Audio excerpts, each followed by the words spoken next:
presyo ng baboy bumaba na ng 10 piso sa retail market sa Tondo, Maynila. Palengke report mula kay RH9, Tina Nolasco. Tina, good morning.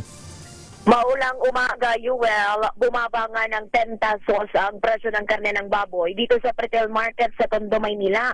Mula sa dating 340 pesos kada kilo, mabibili na ngayon sa 330 pesos kada kilo ang ilang karaniwang hiwa tulad ng kasim, pige, pork chop, pata at special ribs. Samantala, ang presyo naman ng liempo ay nasa 440 pesos kada kilo. Natiling matatag naman at walang paggalaw ang presyo ng karne ng baka na naglalaro ang presyo sa 460 pesos hanggang 500 pesos kada kilo depende sa parte. Ito si RH9, Tina Nolasco para sa DZRH, una sa Pilipinas, una sa Pilipino.